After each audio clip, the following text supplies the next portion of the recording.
magigsoon sa panahon sa Kwaresma ato ang madunggan ang pulong nga pagpuasa, usa sa mga haligi nga angayan nga buhaton sa matuon aron paglimpyo sa ato ang kasing-kasing ug sa ato ang hunahuna ug sa tibuok nato nga pagkatawo. Pagpuasa. Sa makaigsunan ang pagpuasa gikinahanglan sa ato kinabuhi. It is okay nga gutomon ka pero lahi ng malipasan sa kaon, no? So kumukaon kag alas 7 sa buntag, nya makakaon kag mga quarter to 8 na okay ra, no? Pero dili pwede nga di ka mukaon, no? O kanang ingon nila nga labi na ang pamahaw, no? Di jud nimo absinan kinahanglan na mukaon gayud ka, no? Sa makaigsunan ang pagpuasa naghimo sa kalag nga dungagan pa ang iyang sensitibo sa gitawag natong supernatural goods of the spirit. So mo na pagpamalandong nako sa una, no, nami silingan na daghang hayop, no? So alas 4 na nagmata na, no? Ya, tapos magkape, no? Sinunog bugas, no? O sinunog nga mais, or ang buhaton kung naisubra nga pagkaon, initon butang ng tubig, no? Or kung dunay dugot, no, mo na tinughong ang resulta, no? So sayo sa buntag, no?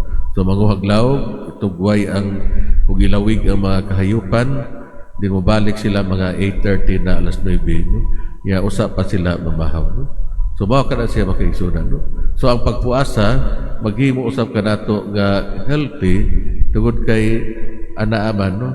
Nakita nga dunay panginahanglan, no? Pero gikinahanglan nga mukaon og dili magpalipas sa pagkaon, no?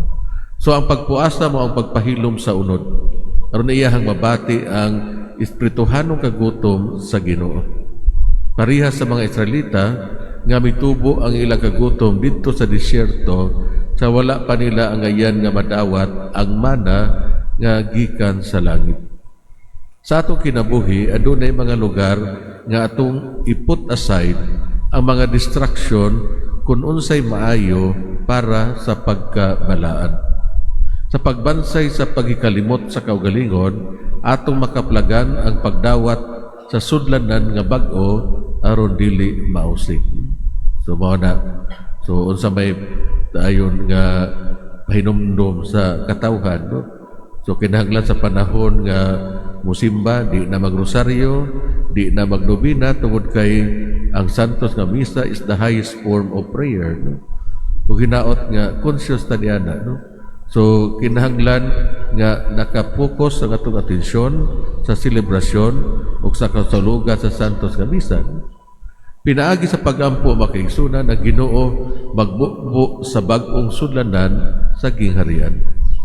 Ang pagbuhat sa pagkadyusno dili usa ka katapusan sa iyang kaugalingon. Hinuon kini gitumong ngadto sa katapusan sa espirituhanong kinabuhi.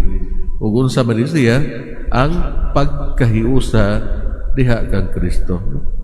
Kinahanglan nga tangtangon ni Kristo ang mga tinun-an ni Juan gikan sa labihang kalisod sa ilang espirituhanong kinabuhi usa nga nawala ang Dios ingon nga angay niini.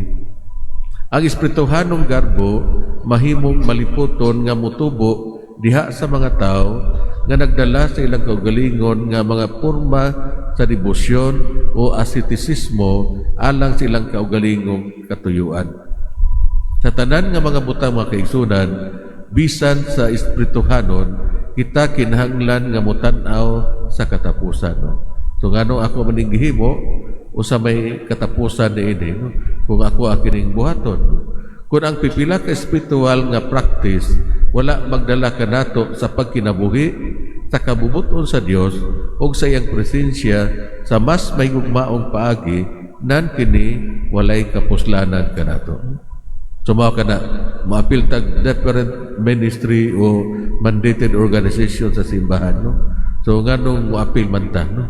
Unsa may ato ang katuyuan, no? Nga sa ato ang paghimo nini, kini magtabang ka nato diha sa pag-purify sa ato ang intensyon, sa ato kagalingon, ug mas maduol kita diha sa kabubuton sa Dios ug diha sa iyang mga pamaagin. Gani diha usa ka parokyano, Father, no? Kini si Pulana, di ba lektor man ni sa parokya? Oo, lektor, no? Siya ngano man lagi nga usahay magduwa man siya madyong, no? So ingon ana mga kaigsunan, no? So kita nga na-affiliate na sa nakainlaing organisasyon o ministry sa simbahan, ana ang dakong hagit, no? Dakong hagit sa pagpuyo diha sa pagkabalaan, no? Kung unsa may kabubuton sa Dios, padayon nga ato asiyang ipitol ang atong kagalingon aron mahisuod sa Ginoo, no? So unsa may hagit para kanato mga igsoon, no? Ang pagbansay sa tinuod nga debosyon o pagsakripisyo nga magtabang sa pagbag-o sa atong kagalingon sa pagpangandoy sa Ginoo lamang. Tumano nato ang atong mga tahas sa dugang pagkahiusa sa atong kagalingon ngadto sa mga pag-antos ni Kristo. Hinaot unta. May palihog para sa katalibanong pangampo.